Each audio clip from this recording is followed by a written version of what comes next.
everybody. Welcome to Cosmic Chats with Jayson Ward Williams. Hello, everybody. As you can see, Jayson is a fan of Carnegie Mellon tartans. That's because he is a graduate of the Carnegie Mellon School of Drama. I hear that's a very good program. I hear they had very good students, especially in, was it 96? 96, I hear, was a fabulous year of graduates. That's what I hear.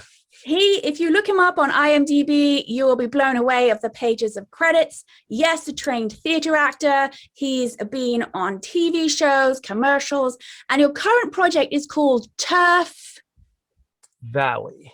Turf Valley. So it's like, oh my God, I just did the garden. No, it is about 3 stay-at-home dads who hook up at the bus stop every day to hash out life's problems. I see. So it's not the coffee shop. It's not at the all. dashboard. It's the bus. And it's not in the valley in California. It's actually in Maryland. So.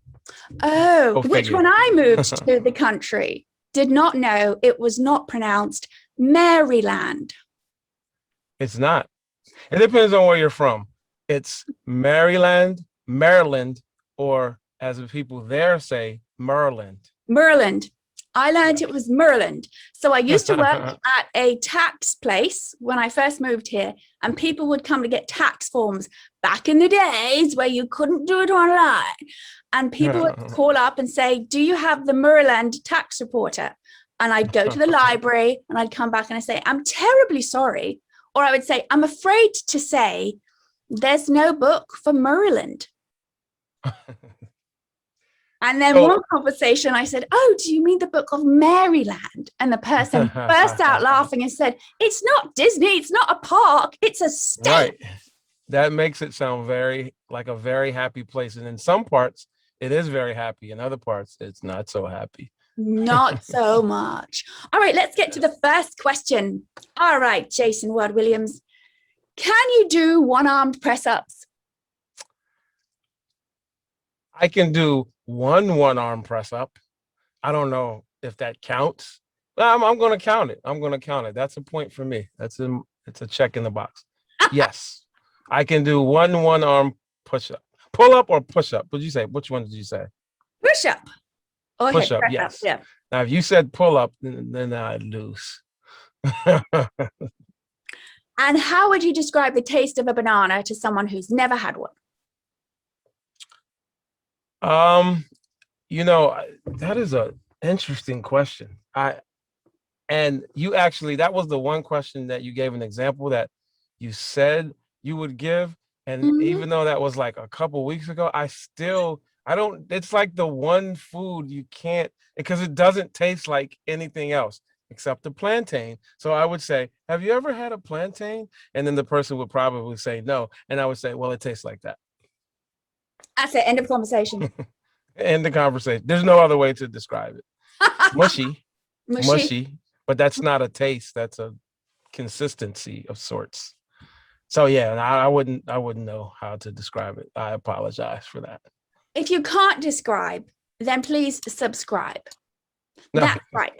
Please subscribe to the channel because we're trying to build it up. But also, if you have a channel that you want to help us support you, then you just put that in the comments. We'll go over there and we'll write in the comments, hey, this is a fab channel. And then we can start creating a community of supporting one another, because that's what we're here. We're here more to create awareness for everyone to better themselves rather than simply grow a channel just to grow a channel. Networking is what it's all about. Fun. Yes. All right. So when did you have your first existential life crisis? So I didn't realize it was a crisis when it was happening, but I realized it in hindsight. So essentially, my mother and father had me before they were married. And when I was 6 or 7, they decided to get married, which on the surface was like, oh, cool. We'll all live legitimately together. And as a family, like they weren't married and they weren't living together. So it was me and my mom. So when my dad moved in, he had all these rules that my mother didn't have. And so that was a problem for me. I'm like, who is this dude? I mean, he's my father, but it's like I had my mom to myself, and now you're coming in trying to like bully us. That's what I'm thinking in my mind. Obviously, it turned out the way it's supposed to imperfectly. But when you're going through that, you just don't know. And so for me, that was a crisis. I wanted them to get married, but my mom and dad don't even know this, and I probably won't let them see this now. But my seconds is not how can I get them to break up. That never crossed my mind. But how can I get him to live in a different place like he did before? And so, but eventually I grew used to the rules. Not that my mom was just like, do whatever you want, but it was just my father's a colonel in the military, lieutenant colonel. So it's just a different world. And so that was, I don't know if you consider that a crisis, because I haven't, in my childhood, I can't really say I had too many crises. So I'm blessed in that nature. But yeah, so I would have to pick that out as the moment that if I had to choose one anyway. That was an awakening of perception, right? Absolutely. This idea of union, I'm going to prefer the word union rather than marriage, because it has all these connotations with it.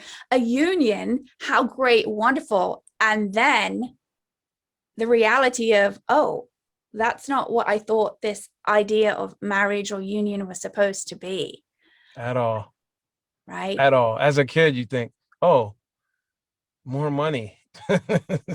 Everybody's putting their resources together. Now, you don't think that. But no, yeah, and I didn't. I always wanted my mom and dad to be living under the same roof, because that's what you see on TV. That's what's supposed to happen. So the ideology of it was awesome, but then the actual happenstances of everything was something that I definitely had to adjust. And as a matter of fact, I had my mom's last name because back then a lot of people didn't believe in giving the father's last name if you weren't married. And so my name was Jayson Ward. Then my mom and dad got married and we got it changed. And so it was a whole like undertaking that, was great for the most part. But that one little disciplinary area was the part that was, something that I had to really adjust to. Did that then change how you looked at marriage or union as you were growing up compared to your friends? I have to say that I'll just let you know right now that people sometimes refer, because my wife and I got married, Maryland, we got married right after she graduated, which was 97. So we 24 years coming up next month. So a lot of people look at us as like, I notice you're not supposed to say this, but I'm talking about the show. But it's the Cosby Show. Like, oh, you got married after college, you chased your career and you're doing well in it, and And so I wanted to get married ever since I was in 10th grade, but for different reasons. I knew when I was in 10th grade that this would be the path I chose. So in my mind, I realized that there are a lot of people who are not, I'll just say what it is, that are disingenuous. So my goal was to have someone who wasn't disingenuous, to have someone who had my best interest at heart early. That way, when I got married, I wouldn't have to worry about if I did blow up, have to worry about, is this person loving me for me? Or so my concept of marriage has been there for a long time, or union has been there for a long time. I remember girls at Carnegie Mellon telling me they didn't want to be with me because they felt like I wanted to get married right then. And it wasn't that. I had my fun freshman year. Now I'm ready to like at least start focusing and finding someone that is, I can possibly settle down with later. And so it just happened to happen in my sophomore year. So. And with that, compared to other people your age, right? I'm going to say old school, or the story that was told was You find someone, especially usually for the males, was you find someone maybe a bit later, get your career going, get the money sorted, get your ducks in a row, and then you'll be ready for marriage and play the field, go do what you need to so you can have the marriage and that will work out.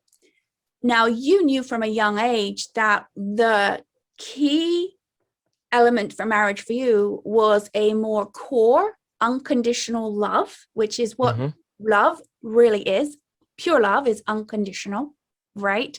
Not conditional on whether you had the money, not conditional on whether they had a certain body type that fit fashion at that moment, right? Or certain parameters of age. And I'm just going through the usual check boxes that people are sold on, right?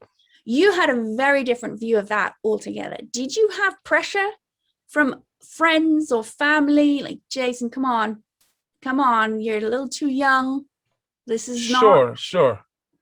So, my parents, my dad's 5 years older than my mom. So my mom got married the same time I did. So no pressure there. They asked me questions like, are you sure? My mom actually told my then fiance, now wife, she talked to her more than me because she was like, are you sure? Because she knew what I was doing. Like, even my wife wasn't really prepared like she thought she was for this ride that I'm on. Because sometimes it's great and then sometimes it's not so great. And so no matter how much you try to prepare, because I used to do that. I used to be like, hey, you sure you want to be with an actor? I used to ask her that like at least every 2 weeks. And I'm like, are you sure? Oh, yeah. And then when we first get married, I think I had like 3 national commercials running. And so it was blissful. And then they stopped.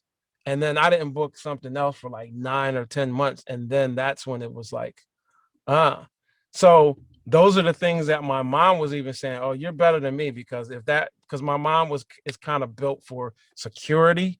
Whereas like she grew up in an older time where the man took care of the woman and she always worked. But clearly my dad was like the breadwinner of the house. And so conceptually, that didn't seem like something I could do out the gate because of the career choice I made. So there was a little bit of, she never said this to me. She was telling this behind closed doors to my fiance. But there were other people who were like, man, you sure? Man, you doing this way? She's great, but you're doing it way too early. And I would say this, that I wouldn't take back anything that I did, but I do understand what they were saying because we missed the whole in the club or at a function and the whole proud, like, who's that? We didn't go through all that. And sometimes a lot of guys are built that way. So I would say that it depends. It's all definitely based on circumstances, it's subjective. Are you that person who's ready to put this aside or not? That's really what it boils down to. So the people who were not were people saying, yo, what are you doing? The people who thought it was honorable, they were like, oh, this is awesome. You found somebody early. So yes, there was pressure. For sure. I had one cousin just tell me, he came in and jokingly slapped me on the back of my head. And what are you doing? This was on the wedding day. The wedding day. No, it's like 2 weeks before the wedding, though. Okay. There's no doubt about that. But and I said to him, I said, you got married the same way. When he was a year ahead of his wife, they got married right after she graduated. And then he was like, that's why I'm saying to you, pop, smacks me again on the back of my head. But he didn't enter it correctly. And so he got the result that he entered with. And that is not fully committed, not even just to the person, but to the situation. So, yeah, but that's the long answer to yes, there was pressure both ways, even from people we were in school with. I'll tell you off camera, but one of our classmates said, you're just doing that because I forgot the reason they said you're not ready. And I'm like, okay. But yeah, so yes, it existed for sure. So would you agree with the statement that when someone knows their inner true self about what they want in regards to love, that's the guiding message that one should follow? So this gets sticky because people have different vantage points of what guides them and what leads them. So True. For me, like when I was younger, I was very, very, I would say religious. I won't use the word spiritual. It wasn't until the last 10 years I became spiritual and understanding what I felt a higher being, God, a presence was to me. But before that, I grew up in church. I started when I was, 5, and I slept there basically. And so my perception was what everyone told me over the years, but until you come into your own perception. So yes, what I say to anyone that's making any decision, and this keeps it kind of neutral because everyone has a different experience. I say, whatever it is you're about to do, if you don't have peace about it, then that's probably a sign that it's not right for you for whatever reason. So some people's peace is peace of mind. Some people's peace is, oh, God's telling me not to do this. Whatever it is, at the end of the day, no matter which area you come from, a spiritual, an agnostic, whatever, at the end of the day, if you don't have peace about something, that's God, the universe, whatever, telling you that it's probably not for you. And so that's the way I went into that situation. I'm like, hey, when I ask, if at any point I feel like, you know what are you doing? I'm going to pull myself out because it's not fair to me. It's not fair to her. It's not fair to my future, So, and I didn't have that. So I'm guided even to this day by that peace. If I don't have rest about something, then I will definitely take pause and give it more thought. But yeah, I'm very in tune with that piece, so it doesn't take long. Like I'm not an indecisive person. No, I'm pretty decisive, so it doesn't. I've been knowing myself for 47 years, so I know when it's right. So Exactly. That's a great articulation. I can feel from the way you say the word peace, like how that vibration is for you to feel that peace. Those people who could be listening, watching, who are naturally indecisive, and there's nothing wrong with being that. They naturally have a different process, and they might like the word that you also articulated, which was right. Because sometimes as we grow, we have to go through certain, and I do hate to say the word lessons, but it seems to be what people understand most. We go through certain, if you want to call it karmic lessons, life lessons, we have to go through things that there is no peace when we're going through it, but we have an inner knowing that this is the path to take the other side. Just as with your wife, hey, are you sure you want to marry an actor?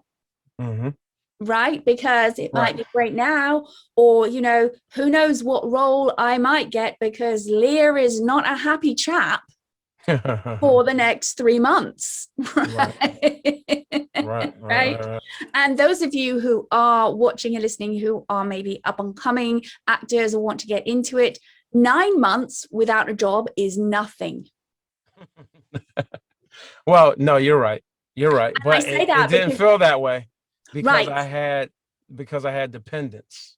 Yes. See, like if you're by yourself, you can do whatever you want.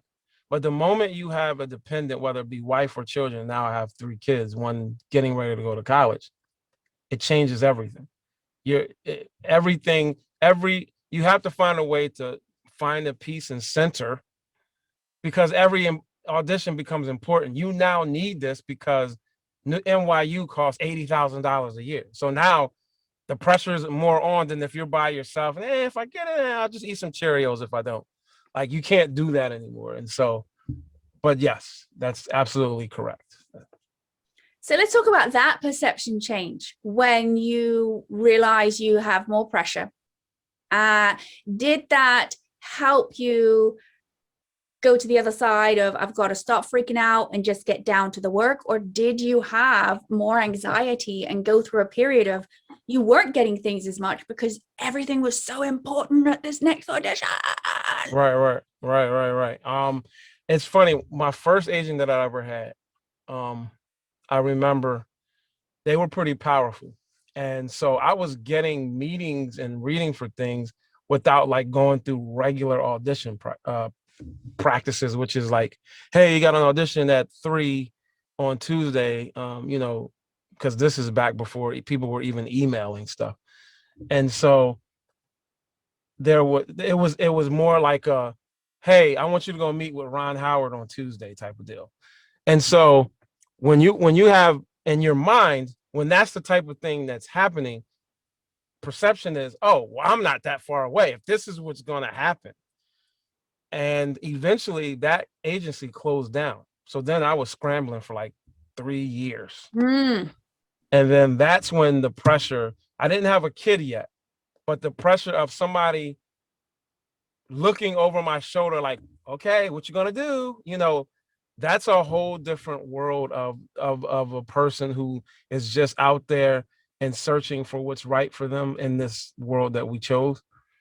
So, so the perception of what people had about pressure is one thing. When you actually get in the fire of it, is different.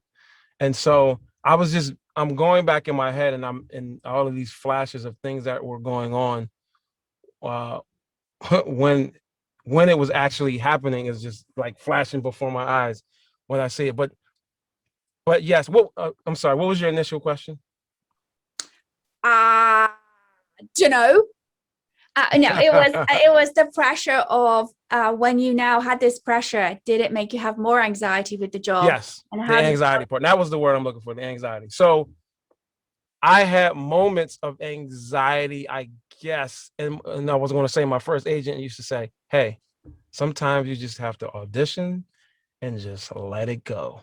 And so I took that because I was calling like, hey, because they had that type of relationship with people where people were getting back to them saying, hey, he's in the running for this, but blah, blah, blah. And so I was like, hey, so did you hear anything?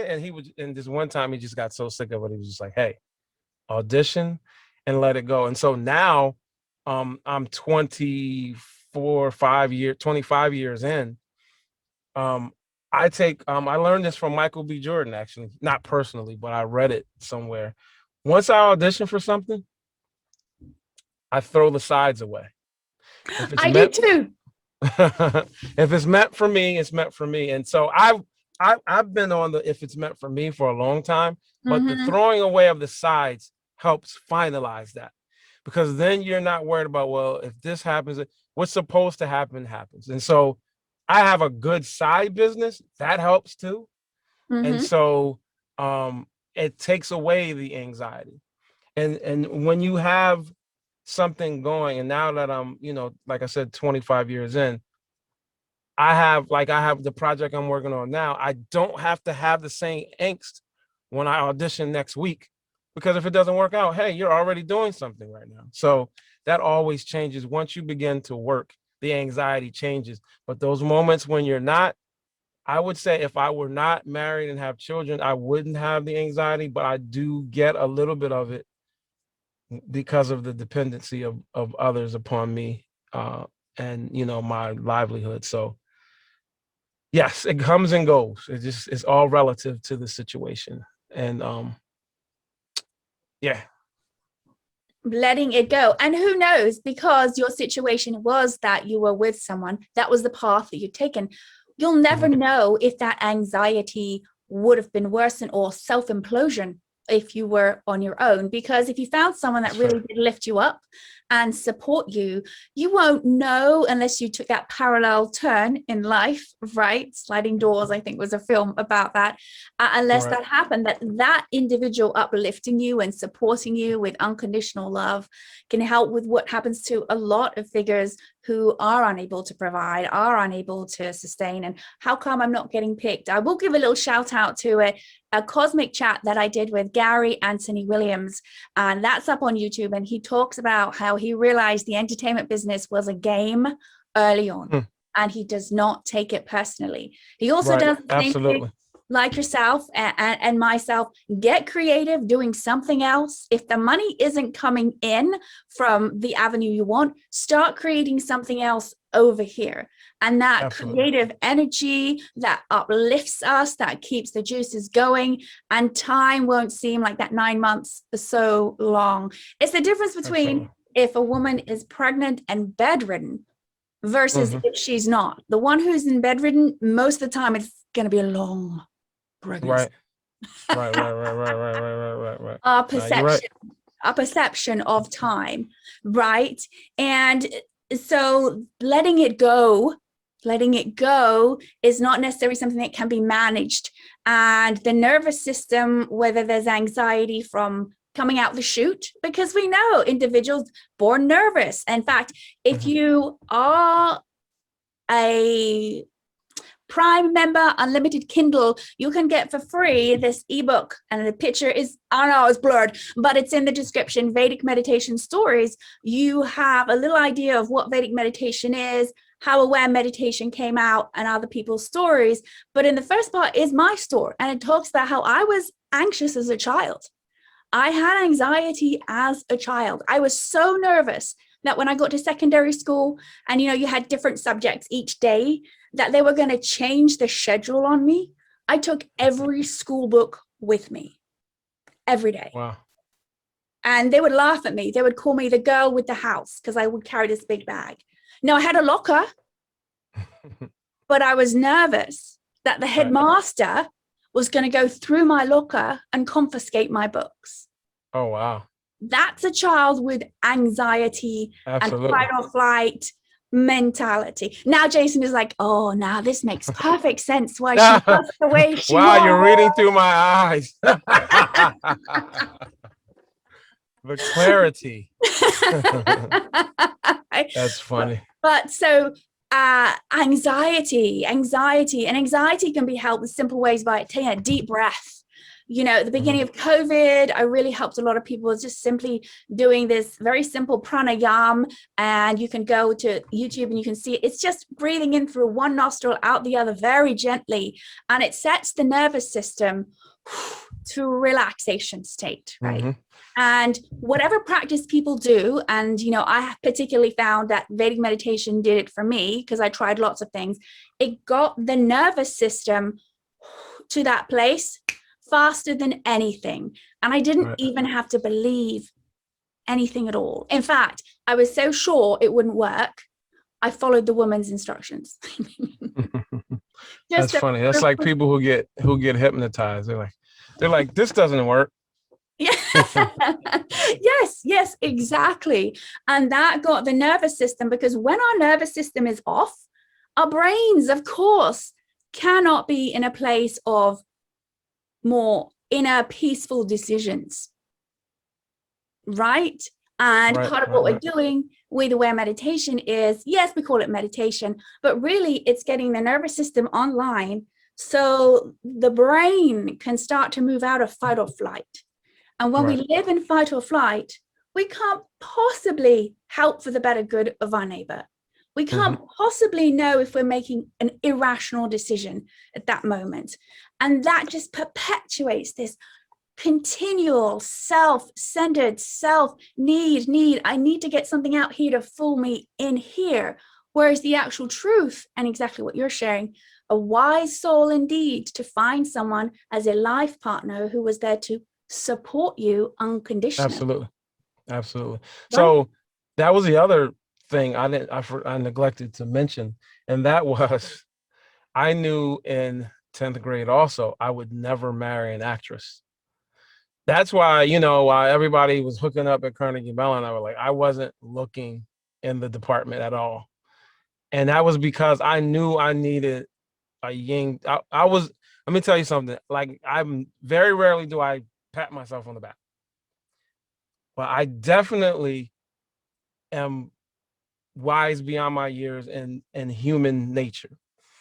And I think a lot of it has to do with my great grandmother used to watch me a lot, and we spent hours talking about different things. And so I've always been an old soul, you know. And one of the things my grandmother, this is kind of funny, but this is the type of wise woman she was. She used to, because I used to ask a lot of questions. She's like, ask any question you want. Just never ask a woman her age or if she's pregnant. And so I've I've taken those. I can say truth. So that's the type of wisdom she would drop on me. And so I realized early that I was like, I don't need to be in a competing relationship. And it works for some people, but for me, I just know how I am. I need to be able to support and to be reciprocated the support that I give. And when you're in a competing relationship, which I know actors are, like, forget about the fact that you both might have that 9-month period at the same time. That's one thing to worry about. But the other thing is, like, everybody's not built the same. While I can handle someone else's success, other people might not be able to deep down. And so having that person for me that was able to be completely different. I mean, that can exist even if you're both not in the arts. Just, can I do better than you? Exactly. But specifically in the arts, it seems to be more of a more prominent. But I needed someone that would be a yanger as opposed to, you know, trying to outdo me. And so that was important for me as well when I was searching. So I think you've hit some beautiful words, reciprocation. Right? That a life partner or more, because everyone grows in different areas. And even if there is respect and reciprocation, if there is a point where it's reached a certain point, then people are happy for each other as you move forward. But understanding that reciprocation and some of those old ideas of the guy is supposed to earn all the money, or the woman is supposed to do this at home, or then, you know, nowadays, I remember people my age, where a friend of mine, he was quite happy being the house husband. He loved it. He loved it. He actually was a postman in the morning, got up. It's Turf Valley. Well, go ahead. Okay. He loved it. And the mother and the mothers of, how do you feel that your husband is at home? And she's like, it's great. I don't like cooking. I don't like doing that. It's better with the kids. I need to get out of the house, you know? And so really honoring what we are inside, and then how that works with that person, because I think they'll get on well, you know, they come from the same place, or they have similar interests. And the reality is that's nothing, because you're talking about an inner deep connection and inner knowing, and then reciprocation with unconditional love. And ultimately, we're all attempting to get to that unconditional love that we tap in, whether you do it through your church, whether you do it through other modalities, or getting quiet through meditation. When that is at that place, that nervous system is at a place that it can receive that, then we can all be a little bit more giving and thrive in whatever relationship that we're in. But it is remarkable how deep this cultural programming can go, and someone who actually, like yourself, I say, quite advanced at a young age of what you know inside you need.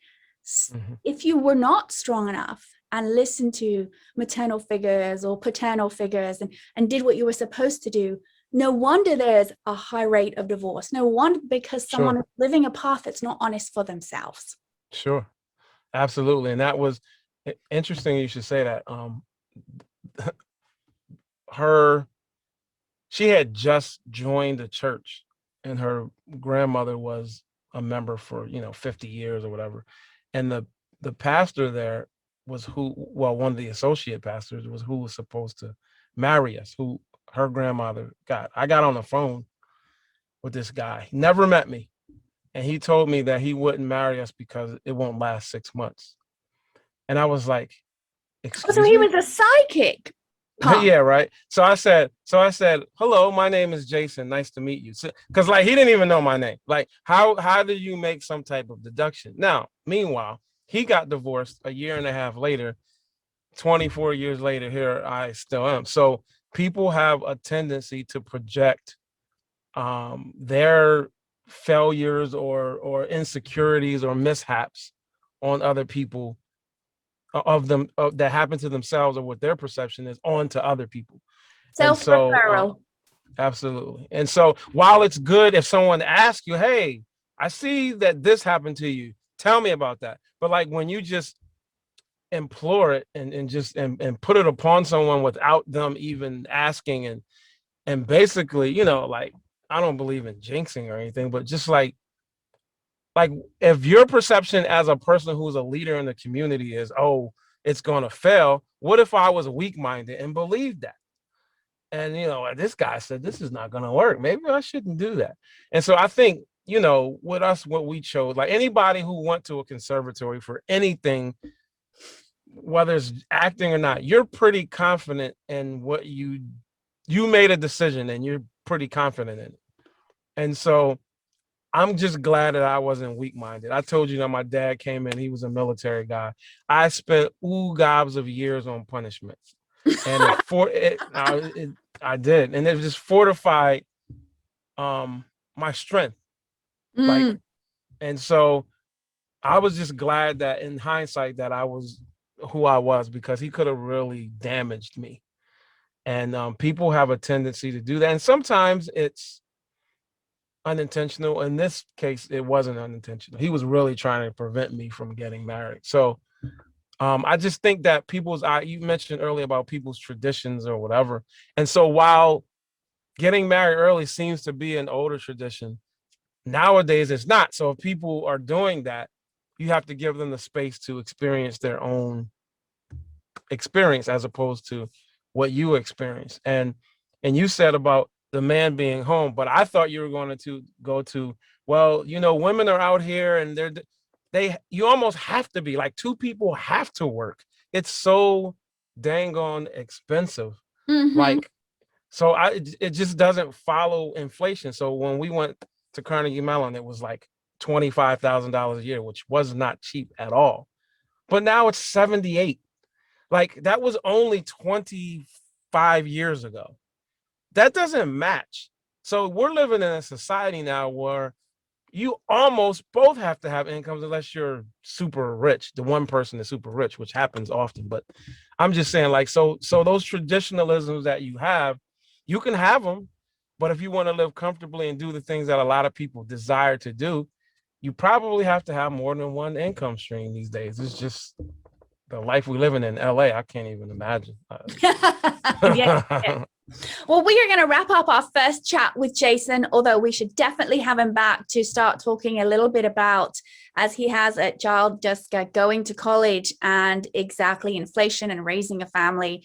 If you want to find out more from Jayson, all of his links are in the description. We also pop in the comments if you want to hear more directly, and we'll pass it on to him. If you're curious about how this meditation practice helps people get grounded and centered, just go check out the link for the ebook, and we will see you soon. Bye.